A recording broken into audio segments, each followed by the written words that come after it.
नमस्कार। संपूर्ण हिंदी स्पेशल एकमात्र YouTube channel Phefana Hindi classes पर आप सभी का स्वागत है। और इस चैनल पर आपको हिंदी के तीनों पक्षों व्याकरण, साहित्य व काव्य शास्त्र का गूढ़ अध्ययन करवाया जाएगा। तो बढ़ते हैं आज की क्लास की तरफ। और आज की क्लास में भी अपन देखेंगे एग्जाम की दृष्टि से महत्वपूर्ण प्रश्न। तो देखिए, जो सेकंड पेपर आपका चल रहा है, वैसे तो फर्स्ट व सेकंड पेपर अपन दोनों क्लियर कर चुके हैं, परंतु जब मैंने सेकंड पेपर करवाया था उस समय मैंने आपको बताया था कि भाई आलोचना के क्षेत्र में एक महत्वपूर्ण प्रश्न बनता है, क्योंकि अपनों ने जो निबंध पढ़े हैं वो आलोचनात्मक निबंध पढ़े हैं, समालोचनात्मक निबंध पढ़े हैं। तो निबंधों के संबंध में भी एक छोटा प्रश्न बनता है। तो निबंधों में निबंध किसे कहते हैं? नी जोड़ बंध से बना शब्द है जो पूर्णतः विचारों को जिस विधा में बांधकर पिरोया गया हो तो वहां पर निबंध होता है।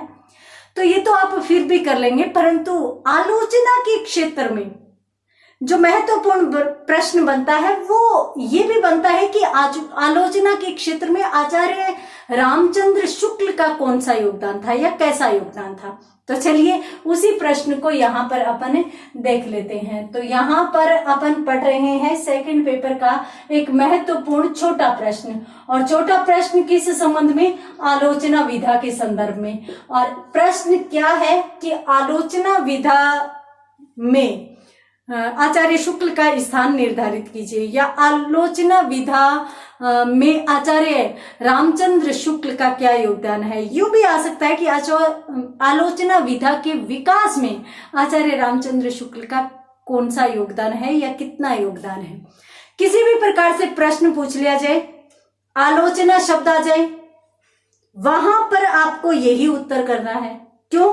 क्योंकि आलोचना में हजारी प्रसाद द्विवेदी हो गए, आचार्य शुक्ल हो गए, इन्हीं का ही महत्वपूर्ण योगदान था। तो सीधा का सीधा आपसे यूं पूछ लिया जाए कि भाई हिंदी आलोचना का विकास कैसे हुआ, तो भी यदि आप ये प्रश्न लिखते हैं तो आचार्य रामचंद्र शुक्ल ने हिंदी विकास में बहुत ही महत्वपूर्ण योगदान दिया था, तो भी आपका प्रश्न कुछ हद तक सही हो सकता है।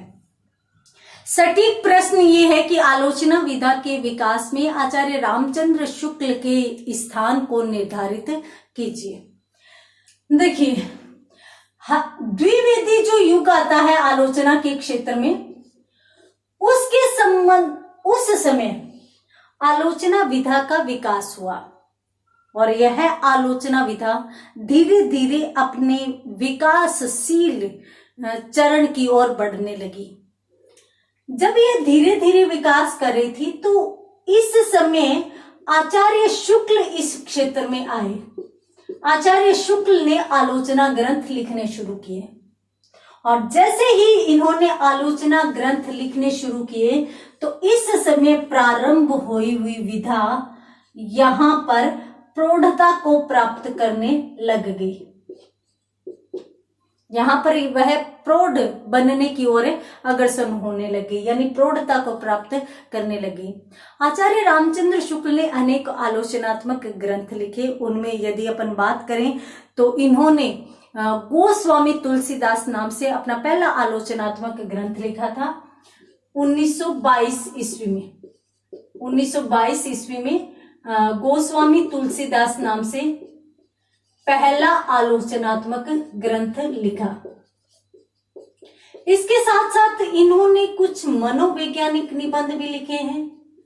मनोवैज्ञानिक निबंध जिनको अपन मनोविकारों से संबंधित निबंध कह सकते हैं।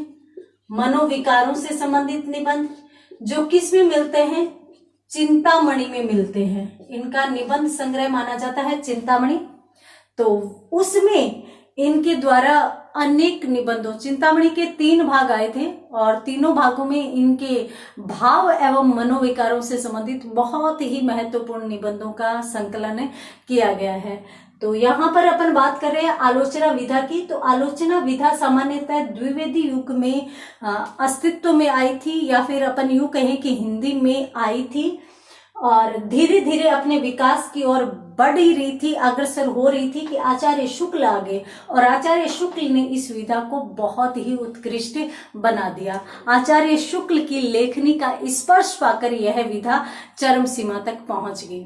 इस प्रकार के शब्द आप काम में लेते हैं तो आपका मन व मस्तिष्क भी खुलता है और साथ साथ आपका प्रश्न बहुत अच्छा बन जाता है, जिससे नंबर आने की संभावना रहती है।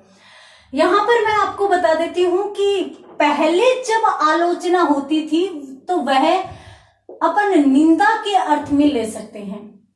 प्रारंभिक काल में जब आलोचना होती थी तो उसको अपन निंदा कह सकते हैं, क्योंकि जो भी लेखक लिखता था उसकी जब आलोचना होती थी, उसकी रचना की जब आलोचना होती थी तो उस रचना की कमजोर पहलुओं को उभारा जाता था, कमजोर पहलुओं को लिया जाता था। सबसे पहला चरण ये था। धीरे धीरे जब यह विधा विकसित हुई, विकास की ओर अग्रसर हुई, तब इसके गुण व दोष दोनों पर विचार किया जाने लगा। पहले सिर्फ दोष यानी कमजोर पहलू, उसके बाद गुण एवं दोष दोनों के संबंध में लेखकों द्वारा विचार किया जाने लगा। और लेखक विचार किस आधार पर करता था? स्वयं की विचारधारा के आधार पर, स्वयं के मस्तिष्क के आधार पर विचार विमर्श करता था। अब मान लीजिए कि एक लेखक है, एक लेखक कौन सा? अपन मान लेते हैं कबीरदास जी, क्योंकि कबीरदास जी के बहुत ज्यादा विरोधी भी रहे हैं। कबीरदास जी को ले लिया अपनों ने। अब कबीरदास जी को कुछ लोग हो सकता है कि बहुत गलत माने, जैसे मुस्लिम धर्म को मानने वाले, हिंदू धर्म को मानने वाले, इन्होंने दोनों पर ही व्यंग्य कटाक्ष किए हैं, तो हो सकता है ये दोनों ही जातियां इनकी विरोधी हो। हालांकि इन्होंने कुछ गलत नहीं कहा था, इनको तो सभी जातियों ने प्रेम से अपनाया था। ठीक है, तो कबीरदास जी इन्होंने आडंबर का विरोध किया था, धर्म का विरोध नहीं किया था। ये मुस्लिम धर्म का भी सम्मान करते थे। मुस्लिम धर्म का जो एकेश्वरवाद है, एक ईश्वर मुस्लिम धर्म में होता है, हिंदू धर्म में बहुत सारे होते हैं, तो इसलिए एक ईश्वर की जो एकेश्वरवाद अवधारणा है उसके ये बहुत बड़े समर्थक थे। तो इसलिए ये विरोधी नहीं थे, ये आडंबर यानी दिखावे का विरोध करने वाले थे। फिर भी अपन मान लेते हैं कि कुछ लोग इनके विरोधी हैं। ठीक है, मान लीजिए जो व्यक्ति इनका विरोधी है वो ही इनके संबंध में आलोचना ग्रंथ लिख रहा है, तो वह इनके संबंध में कोई भी अच्छी बात लिख पाएगा क्या? नहीं लिख पाएगा। तो पहले जब लेखक लिखते थे वो स्वयं के आधार पर लिखते थे, स्वयं की विचारधारा के आधार पर लिखते थे। उन्हें जो ठीक लगता था उसे वो सही मानते थे, उन्हें जो गलत लगता था उसे वो गलत मानकर और समालोचना कर देते थे, आलोचना कर देते थे। धीरे धीरे इस विधा का विकास हुआ, और जब धीरे धीरे विकास हुआ इस विधा का, तो लेखक ने क्या किया? कुछ हिंदी आलोचना के नियम बना लिए, कुछ तत्व बना लिए, और उन तत्वों के आधार पर आलोचना की जाने लगी कि ये आलोचना विधा के तत्व है। यदि ये तत्व मौजूद है तो आलोचना विधा सही है, लेखक ने जो रचना की है वो बिल्कुल अच्छी है। अगर इन तत्वों के विरोध में रचना जा रही है तो इसका मतलब आलोचना में या रचना में दोष है, ये माना जाने लगा। पहले तो व्यक्ति स्वयं के मन व मस्तिष्क के आधार पर, स्वयं की अवधारणाओं के आधार पर आलोचना करता था। ठीक है, फिर यूं देखा गया कि भाई ये तो सही नहीं है, क्योंकि कुछ लोग बहुत अच्छी रचना करते हैं परंतु उनके जो विरोधी होते हैं तो वो विरोध में बात लिख जाते हैं। इससे अच्छा अपन यूं करें कि इनके सर्वमान्य तत्व बना लेते हैं, उनके आधार पर यदि रचना सटीक बैठती है तो वह रचना अच्छी है, यदि सटीक नहीं बैठती तो उस रचना में कोई दोष होगा। तो इस प्रकार से तत्व बनाए गए। धीरे धीरे आलोचना विधा ने और विकास किया, और आचार्य शुक्ल, हजारी प्रसाद द्विवेदी जैसे समालोचक जब साहित्यकार में आए तो उन्होंने क्या किया? उन्होंने इन तत्वों को भी परिस्थिति के आधार पर प्रयोग करने के लिए कहा। परिस्थिति के आधार पर का मतलब है कि एक बार देखने पर हो सकता है कि हम किसी लेखक को गलत मान बैठे, परंतु हो सकता है कि उसके पीछे उसकी मंशा बिल्कुल अच्छी हो। काफी बार आपने देखा होगा ना, दो लोगों की लड़ाई हो जाती है, झगड़ा हो जाता है, और उस दौरान बातें सामने निकल कर आती है कि गलती दोनों की नहीं थी, गलतफहमी की वजह से ऐसे हो गया। तो इस प्रकार से, और कभी कभार यूं होता है कि हम कहीं भी आ रहे हैं, जा रहे हैं, अपनी वजह से किसी को चोट लग जाती है, परंतु अपनी मंशा नहीं होती चोट पहुंचाने की। उसी प्रकार से एक लेखक है, वो लिखता है तो उसकी मंशा नहीं होती गलत लिखने की, और वह लिखता अपने तरीके से बिल्कुल सही है, परंतु लोगों को ऊपरी तौर पर देखने पर वह चीज गलत लग जाती है। तो इस बात में सुधार किया गया कि भाई जो अच्छा लिख रहे हैं, हालांकि तत्वों के आधार पर गलत बैठ रहा है, तो इसमें भी सुधार किया जाए। तो फिर इन्होंने यूं कहा कि भाई सिर्फ और सिर्फ ये नहीं है कि हम अपनी मानसिकता और तत्वों पर ही आलोचना शुरू कर दें, हम जो लेखक लिख रहा है उसके परिवेश को ध्यान में रखते हुए आलोचना करेंगे। अब आपने देखा होगा, चोरी करना बहुत गलत बात है, परंतु एक सलमान खान की मूवी आई थी जिसमें वह चोरी करता है और गरीबों का इलाज करवाता है, गरीबों में बांटता है। अब आप ऊपरी तौर पर देखेंगे तो आप कहेंगे कि ये बहुत गलत कर रहा है, चोरी करना पाप है, परंतु बाद में जब उसके पीछे का कारण पता चलता है कि भाई वह पूंजीपतियों को लूटकर और गरीब लोगों की सहायता करता है, और वो भी अपनी परिस्थिति के कारण, उसे अपने को खोना पड़ा था, इसलिए वह दुखी होकर और ये काम कर रहा है। तो अब अपनों ने उसका परिवेश देखा, तब अपन मान रहे हैं कि हाँ बिल्कुल सही काम कर रहा है। तो उसी प्रकार से लेखक का लिखा हुआ अपने को हो सकता है गलत लगे, परंतु अपन उसकी परिवेश को देखें, उसकी परिस्थिति को देखें, उसने किस परिवेश किस परिस्थिति में इस प्रकार का लिखा है। यदि उसकी परिस्थिति के आधार पर वो चीज सही है तो उसको भी सही माना जाना चाहिए। अकेले तत्वों के आधार पर और अकेले आलोचक की मानसिकता के आधार पर किसी भी रचनाकार की रचना को गलत नहीं ठहराया जाना चाहिए।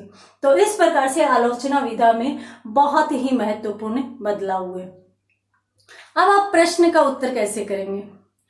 प्रश्न का उत्तर मैं आपको बता देती हूँ बोलकर। आपको इस तरीके से लिखना है। सबसे पहले तो आप आलोचना के बारे में लिखेंगे।